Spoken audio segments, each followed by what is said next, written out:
एक शांत और सुंदर गांव की सुबह थी। चारों तरफ हरियाली और खुशियों का माहौल था। इसी गांव में रहता था एक प्यारा सा कुत्ता लालिया। लालिया पूरे गांव में घूम घूम कर सबको मुस्कुराकर नमस्ते करता था। उसके पड़ोस में रहती थी एक मुर्गी चूचू, जो अपने घोंसले में बैठी थी।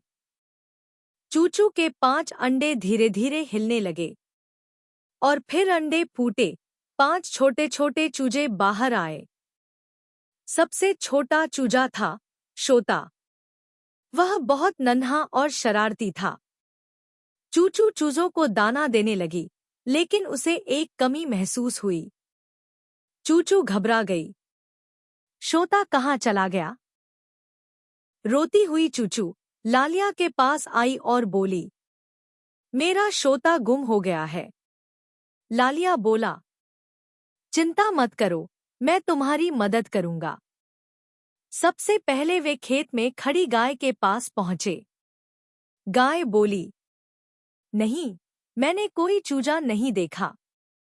फिर वे बकरी के पास गए, लेकिन उसे भी कुछ पता नहीं था। तालाब पर बतख से पूछा गया, पर वहां भी कोई जवाब नहीं मिला। चूचू बहुत उदास हो गई, लेकिन लालिया बोला, हम हार नहीं मानेंगे। दोनों जंगल की तरफ बढ़ने लगे। चारों तरफ सब शांत था। सिर्फ पत्तों की सरसराहट सुनाई दे रही थी। तभी लालिया के कानों में एक हल्की आवाज पड़ी, ची ची। ये तो शोता की आवाज है, कहकर दोनों तेजी से उस दिशा में दौड़े। एक झाड़ी के पास जाकर वे रुक गए। अंदर देखा तो शोता झाड़ी में फंसा हुआ था। लालिया ने धीरे धीरे कांटों को हटाना शुरू किया और आखिरकार शोता आजाद हो गया।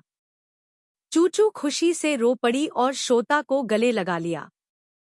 शोता जैसे कह रहा था, माफ करना मम्मी, अब दूर नहीं जाऊंगा। तीनों खुशी खुशी गांव की ओर लौटने लगे। बाकी 4 चूजे दौड़कर शोता से मिलने आए। चूचू मुस्कुराई और लालिया को धन्यवाद दिया। और इस तरह दोस्ती और प्यार के साथ इस कहानी का मीठा अंत हुआ।